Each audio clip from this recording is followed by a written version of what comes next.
A single mango cost my wife a $1 billion deal. When I was 7, my mom brought home a handsome man who gave me a box of mangoes. That day, my dad watched me devour them, signed the divorce papers, and then jumped to his death. From that moment on, mangoes became the nightmare of my life. So on our wedding day, I told my wife, Christina, if you ever want a divorce, just give me a mango. Christina held me without a word, and from then on, mangoes became her taboo, too.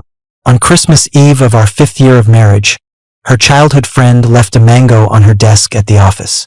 That same day, Christina announced she was cutting ties with him, a guy named Caleb, and fired him from the company. In that moment, I felt like she was the woman I was destined to be with.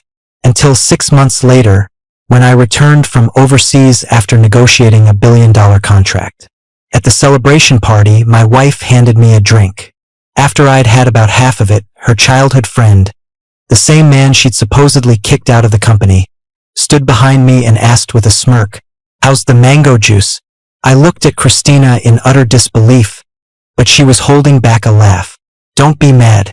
Caleb insisted I play a little joke on you.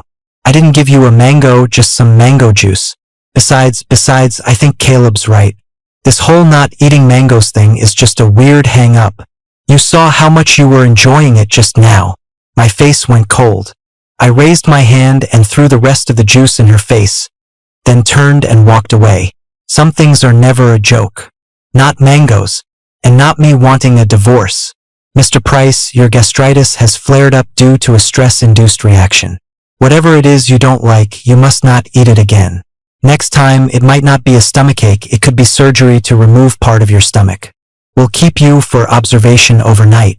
Please notify your family as soon as possible." I fell silent at the doctor's words.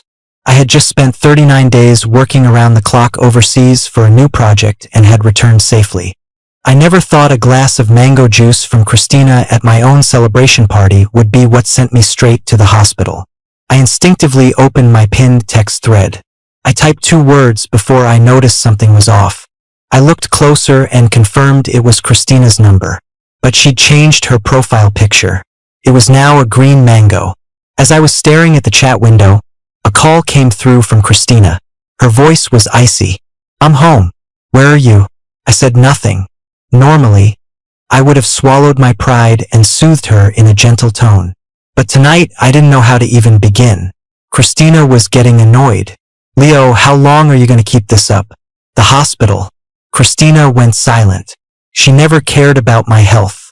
She would never have imagined that her glass of mango juice would put me in the hospital. "Stay there. I'm on my way." I didn't want to deal with her, but I was too weak to move. Time ticked by. The doctor came to check on me 3 times, but Christina never showed up. Before falling asleep, I checked my phone one last time and saw Caleb's social media post. My guardian angel always shows up when I'm hurt. So nice. The accompanying photo was of Christina putting a band-aid on him. Caleb's profile picture was a yellow mango. Pretty, but it made me sick. We'd known each other for 10 years. Christina always knew where my lines were. After years in the business world, she also knew how to maintain professional boundaries with other men. But now she was crossing them again and again. In that case, the bond that tied us together and the new project I had just secured, that $1 billion European deal that was life or death for our company, there was no reason for it to exist anymore. When I woke up the next day, there were no messages or calls from Christina. I wasn't angry. After my follow-up check was clear, I went straight home. The sprawling 5,000 square foot luxury home was something Christina and I had bought with cash last year. 7 years ago, when we graduated, we were crammed into a basement apartment, splitting a single cup of ramen. 5 years ago, when we got married, we celebrated at a cheap diner and went home to a tiny personal cake. And now, here I was, licking my wounds alone in this empty mansion. I figured I'd get used to it.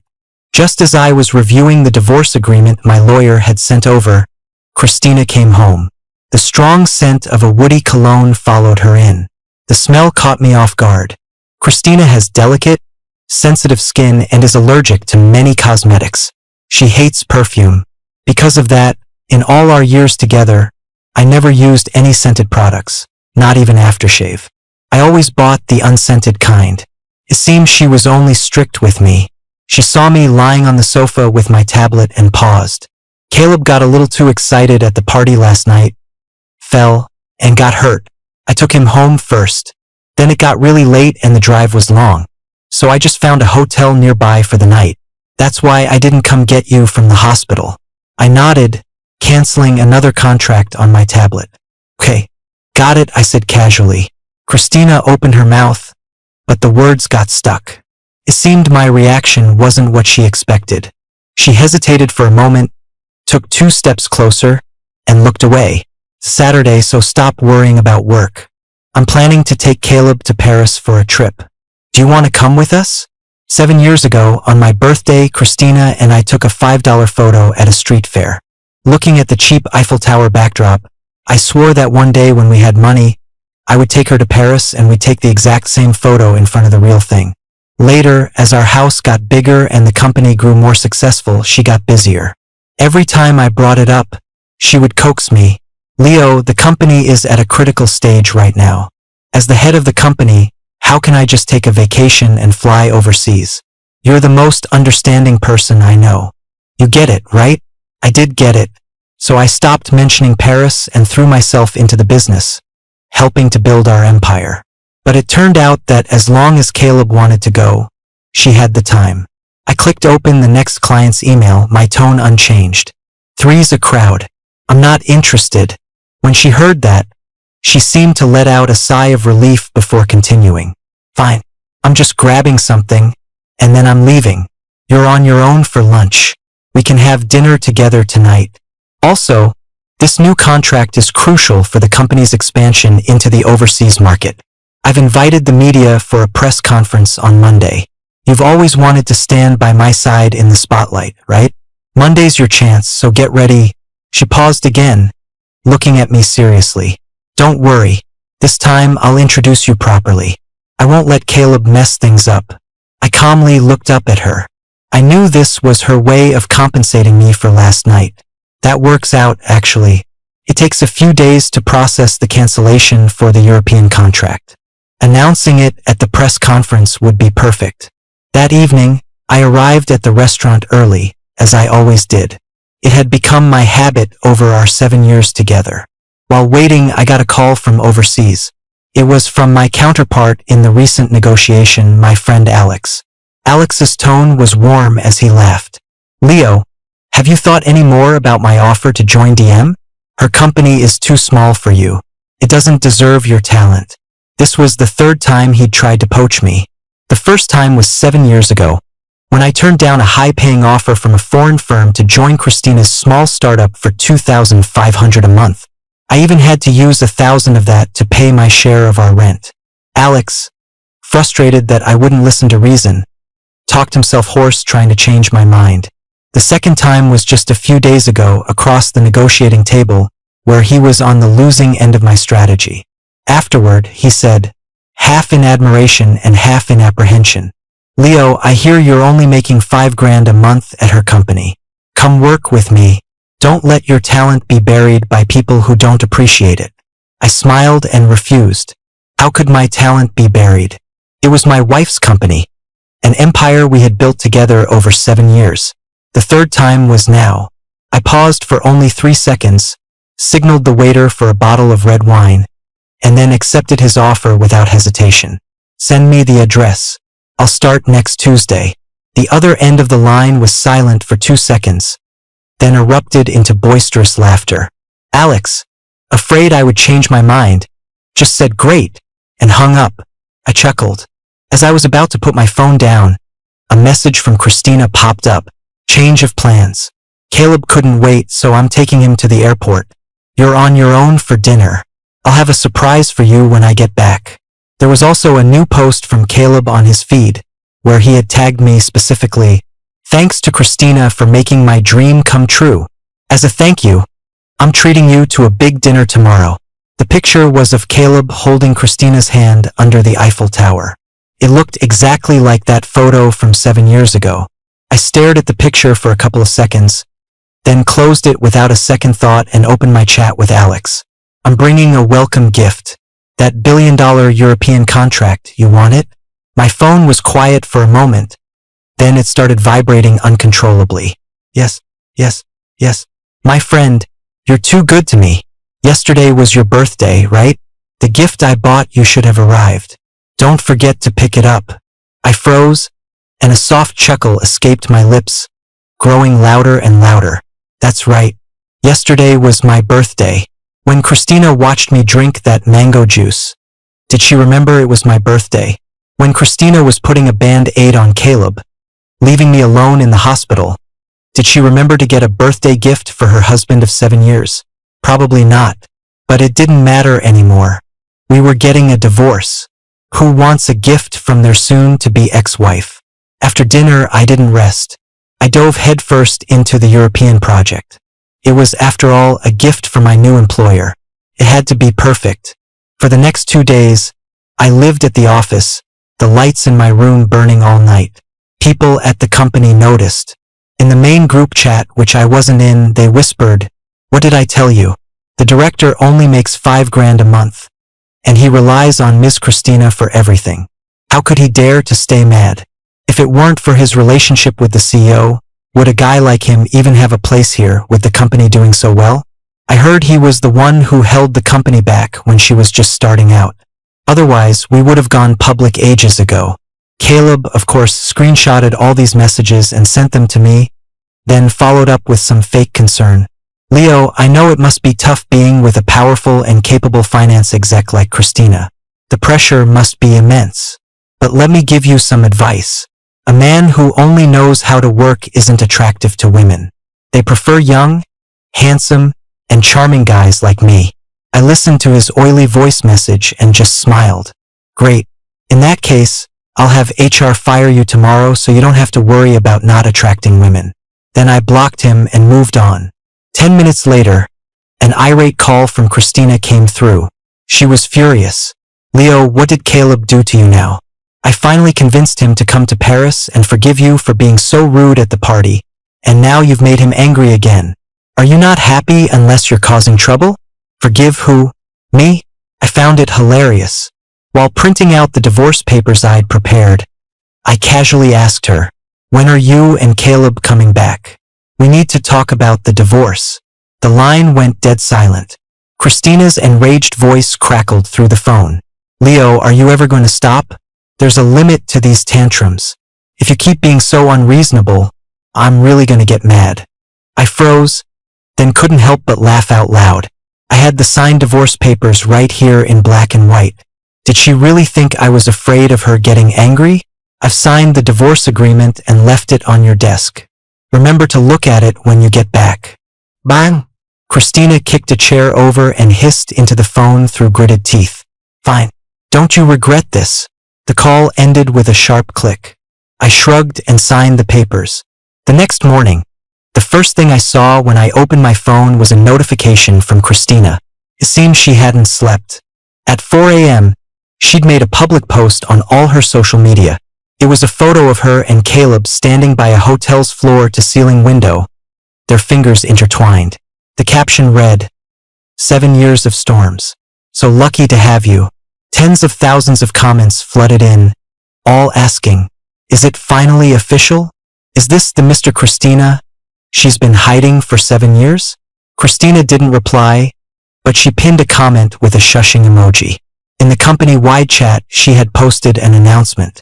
Effective immediately, Caleb will be taking over Leo Price's position as director. The European contract will be transferred to Manager Caleb's supervision. Tonight's press conference will also be hosted by Manager Caleb in place of Leo Price. She knew I had worked 39 sleepless days and nights overseas for this deal. She knew I had spent my days organizing materials and my nights networking, drinking until I wanted to vomit, just to close it.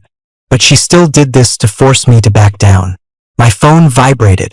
A new message from Christina. "You still have a chance if you apologize now." I didn't reply. I tossed my phone aside and went to wash up. Had she forgotten?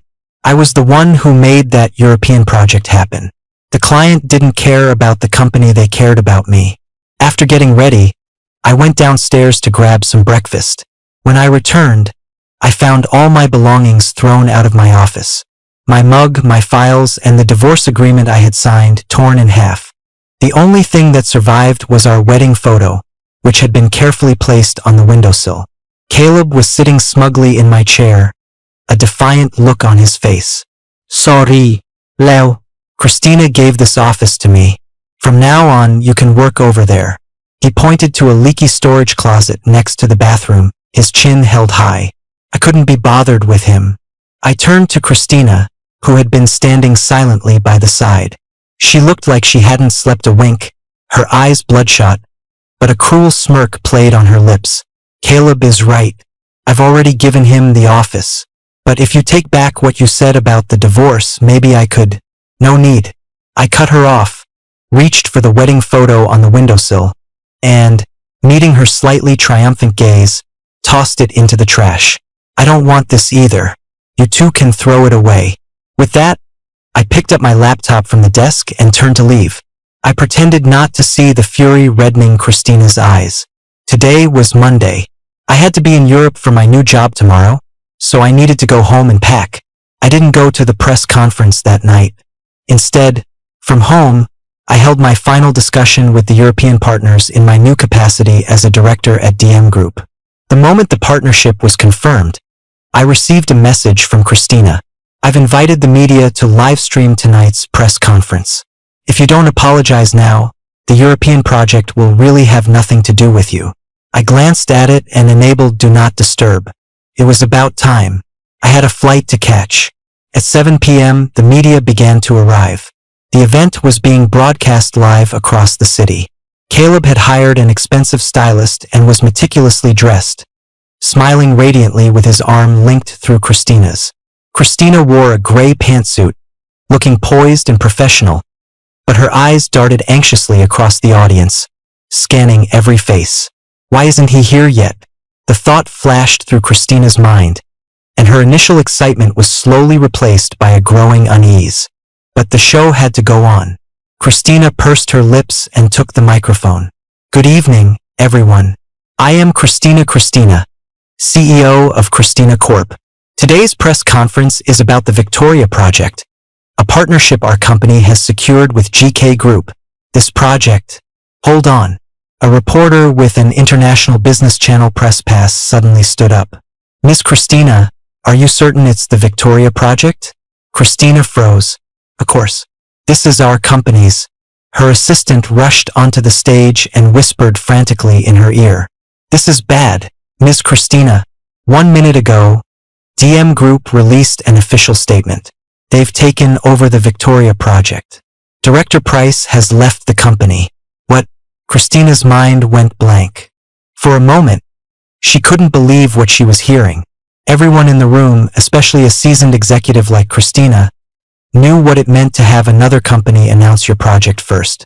Caleb's face went pale. That was $1 billion deal. Without that European contract, the company's survival was questionable. Did that mean his dream of becoming the man of the house at Christina Corp was over after just one day? He looked worriedly at Christina, only to see her still frozen in place, unable to say a word. Christina still couldn't believe that after the divorce threat. I would be so ruthless. A horde of reporters shoved their microphones in her face, but she remained silent, like a statue, nearly stumbling. For so many years, I had been tolerant of her. She never imagined I would be this decisive, especially so soon after my birthday. For some reason, Christina suddenly remembered the first birthday we celebrated together at the company years ago. Back then, no one had any money, and the office was shabby. She brought a cake, and we blew out the candles in that simple room. She was so good to me then, so guilty that all she could give me for my birthday was a plain cake and a meal at a neighborhood restaurant. Seeing her crestfallen face, I swore that one day, I would lead her and her company to the top of the industry. And I did. Without me, Christina's company might not have survived, let alone grown to its current size. But as the company stabilized and she transformed from an unknown nobody into a sought-after female CEO, she forgot who was actually keeping the company afloat. For years, my hard work allowed her to shine as CEO Christina. Everyone praised her as a self-made business prodigy. No one knew that I, the man she kept hidden in the background, was the one actually steering the ship. I had asked her before why she wouldn't take me to business dinners or make our relationship public. She told me it was because she loved me too much and didn't want our relationship to be tainted by other factors. Even though her explanation felt off, I was so in love with her that I foolishly accepted it. It wasn't until Caleb appeared as the public Mr. Christina that I realized how absurd my situation had been. It seemed she still didn't understand what losing me meant for her. Fine. Let her watch her years of ambition and hope turn to dust. Let her learn that with me, she was the celebrated CEO Christina. Without me, she was nothing. Seeing Christina frozen, her secretary nudged her urgently. Ms. Christina, you have to do something. How are we going to explain the European deal to the media? This affects not just our profits, but our credibility and public image. As soon as the secretary finished, the reporter's questions became a deafening roar. Ms. Christina, can you confirm if Christina Corp truly secured the Victoria project? Or is there a secret you're not telling us? Ms. Christina, I heard GK Group only won this contract because they poached a key figure from your company. Can you comment on that?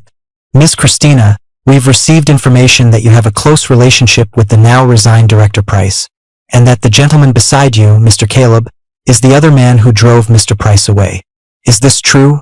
One aggressive question after another left Christina speechless. Worse, the reporter's inside information was not only sharp but accurate. The barrage of questions left her no room to even try to explain. Besides, my move had been so absolute that the only way to salvage her reputation was to get me back and have me take over the Victoria project again. There was no other way. With the help of her secretary and security, Christina's team fled the press conference and retreated to a backstage lounge. The entire company was in chaos. Not only did they have to clean up today's mess, but they also had to manage the PR crisis and try to get the story off the trending topics. But the news had broken too suddenly, and the discussion was spreading like wildfire. It was impossible to contain. Meanwhile, DM Group was fanning the flames, publicizing its close partnership with GK Group on the Victoria project. On top of that, thanks to Caleb's high-profile post, speculation about our three-way relationship was rampant online. A large portion of people believed Caleb was the homewrecker who forced me out, and Christina was the heartless woman who abandoned the husband who had supported her through thick and thin. For a company that wasn't yet a major player, this kind of public image was a fatal blow. But in that moment, Christina seemed deaf to the voices around her. Her fingers clenched her phone so tightly it looked like she might shatter it. A closer look revealed she was repeatedly dialing the same number on the dim screen, but it never connected. She kept trying until the battery died. Realizing I had blocked her number, Christina lost all control and smashed her phone on the ground, shattering it to pieces. Ignoring her secretary, who was on another call trying to get the story taken down, she snatched the phone and continued dialing my number. The first time, the second, the third, nothing. Finally, she resorted to a barrage of text messages. Leo, where are you now? You were always in charge of the European project. What is all this? Are you trying to ruin me? Stop this. No matter what, I will not agree to a divorce. Come back to me and fix this. We're husband and wife. We're supposed to be together forever. Have you forgotten? Message after message went unanswered. Christina ordered her subordinate to keep calling, but now my phone went straight to voicemail. The secretary dejectedly showed her the red dial screen. Miss Christina, Leo's phone is off. Christina's face turned dark and ugly, but the worst was yet to come. A moment later, another assistant burst through the door with even worse news. Miss Christina, it's bad. Director Price just posted a picture of your divorce agreement on his socials and what? Christina asked, her face ashen. And the picture Caleb posted with the caption 7 years of storms. So lucky to have you. The assistant's voice trailed off to a whisper, but everyone understood. Caleb finally snapped out of his daze, walked over, and grabbed the assistant, half questioning, half yelling, "What did you say? That bastard Leo who gave him the right to do that." If Caleb had the nerve to be the other man, He knew that once the affair was exposed, he'd be buried under public scorn. My social media post was the final nail in the coffin for their sordid affair. Now, my taking the Victoria project wouldn't be seen as heartless. It would be seen as a brilliant, calculated act of revenge.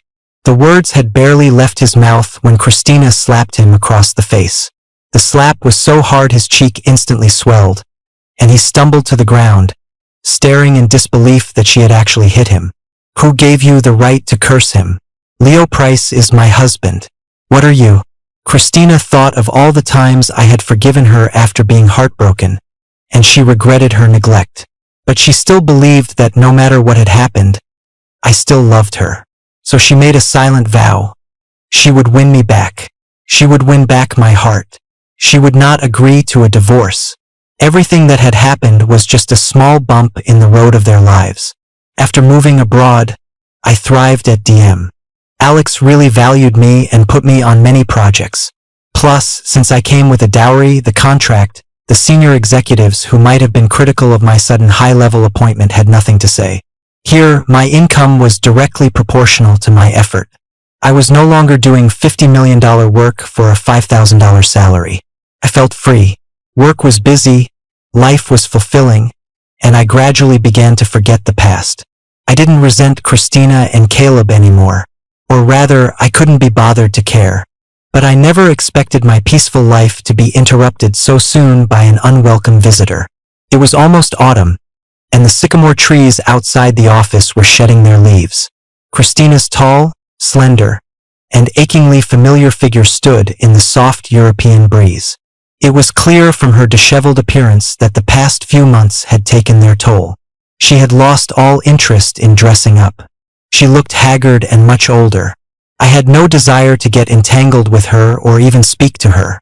I tried to slip past as if I didn't know her, but it was no use. The moment she saw me, she grabbed my arm, her eyes pleading with me to talk to her. I shook her hand off. What is there for us to talk about? I said coldly. 10 minutes, Christina begged. Leo, I've never asked anyone for anything in my life. I'm begging you, just give me 10 minutes, please?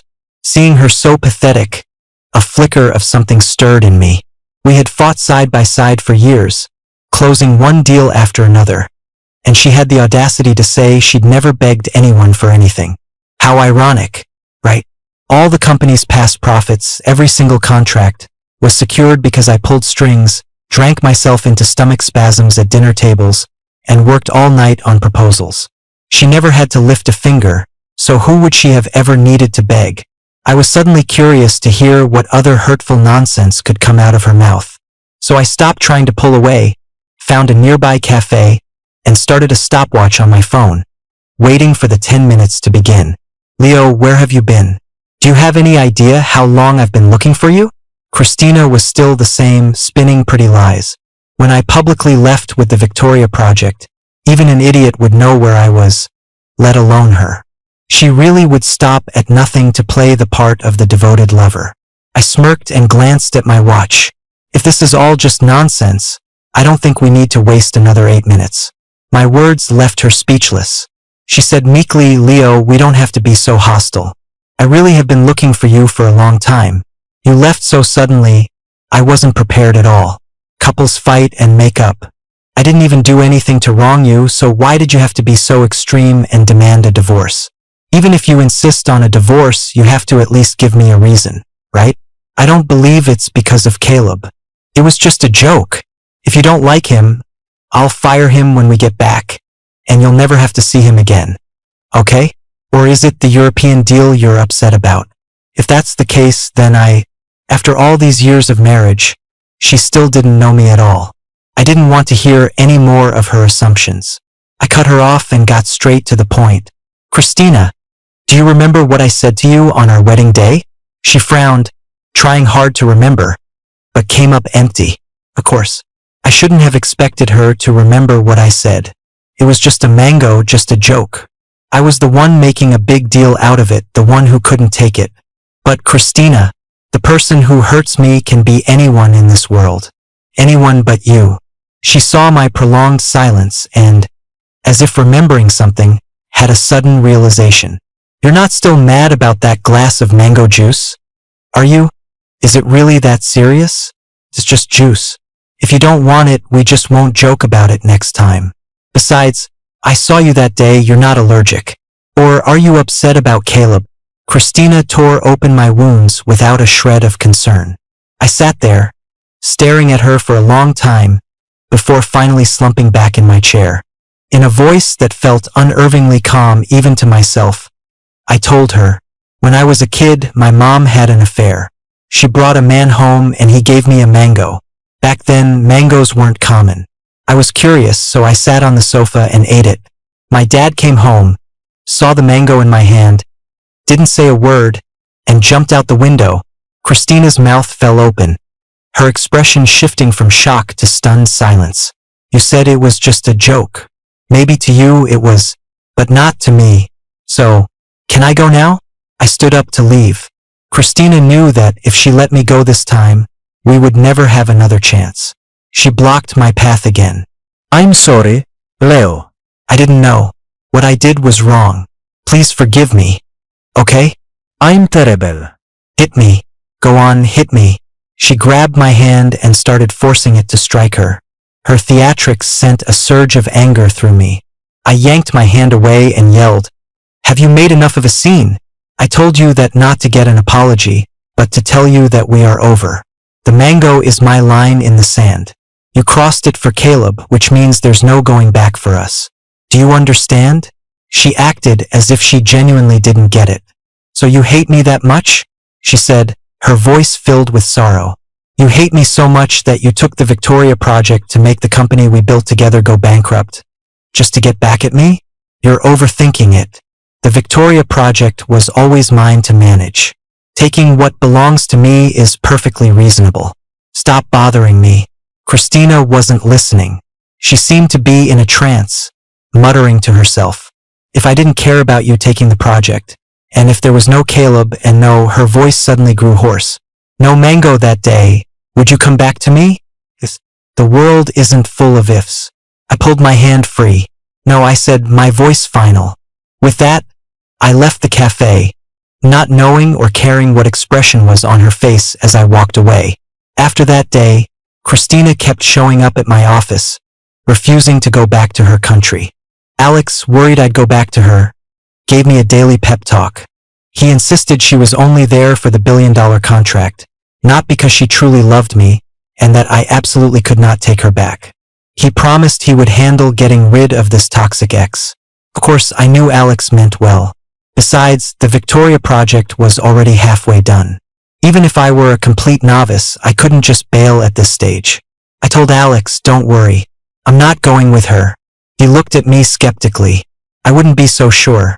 You worked for her for years on a tiny salary. What if you run off again?" I just smiled and didn't answer. The past was the past. This was now. Luckily, Christina wasn't a very persistent person. After pestering me for a long time and seeing I had no intention of changing my mind, she realized some things couldn't be forced and finally chose to return home dejectedly. And on the very day she returned, Caleb was right back by her side. A man who dared to steal my job couldn't possibly understand how important I was to that company. He thought Christina could run it just fine without me. He was still dreaming of becoming the man of Christina Corp, latching onto her coattails. So the moment she was back, he eagerly rushed to her side. "Christina, don't be sad over someone who isn't worth it. With me here, even without his project, we can keep the company going. You can't slack off. Tomorrow we'll go out and land some new deals. You have to show that man what a great choice you made picking me." His misplaced fighting spirit left Christina dizzy, and she seemed to forget her own limitations. After enjoying success for so long, she actually thought she had the skills to continue being CEO Christina. But she forgot that in business, reputation is everything. Failing to secure the Victoria project was bad enough. The fact that I had exposed her affair and Caleb's role as the other man was the final blow. Her company and her name were toxic in the industry. Who would dare work with her? At first, Caleb was full of ambition, working overtime on proposals and secretly stalking my progress overseas. But the more my career flourished, the more imbalanced and jealous he became. Finally, in the third month of Christina Corp failing to make payroll and robbing Peter to pay Paul, he exploded. Do you even know how to run a damn company? At this rate, it's gonna go under. Forget marrying you. I'll be out on the street begging with you. Christina, already struggling to understand the technical jargon on her computer screen, was furious at his yelling. You have the nerve to talk about me? How are you any better than Leo? He used to handle little things like this without ever bothering me. All I had to do was sign the papers. I never had to work this hard. They screamed at each other, holding nothing back. But the company's crisis didn't care about their arguments. Soon after, Christina's company collapsed. To cover their financial hole, a court order forced them out of the villa we once shared, as it was being auctioned off. Even after this drastic change in their lives, they didn't choose to find honest work and live a stable life. Instead, to maintain their lavish lifestyle, they got into gambling and quickly blew through whatever assets they had left. The last I heard of them, they were arrested for theft and sentenced to 6 years in prison. The news reported on the final downfall of these two once celebrated figures. As for me, my work and life just kept getting better. 2 years later, due to my outstanding performance and leading my team to close several nearly impossible high-profit deals, the company promoted me to CEO of DM Group's China division. On the day I officially took the position, the company invited a lot of media, many of whom had been at Christina's disastrous press conference. They were very interested in my journey over the past few years and asked many questions, all of which I answered. Only the very last reporter asked something completely unrelated to the event. He said, "Mr. Price, are you aware that today is the day your ex-wife, Ms. Christina, officially begins her prison sentence? Your sudden departure from her company is still a topic of much debate. Would you be willing to share the story of the love and hate between you and Ms. Christina?" I thought for a moment, then smiled. I'm grateful for everything in the past and wish all the best for the future. But the past is the past. It's time to turn the page. The reporter asked no more questions. I thought to myself, let the past end here. I will be happy, happier and happier.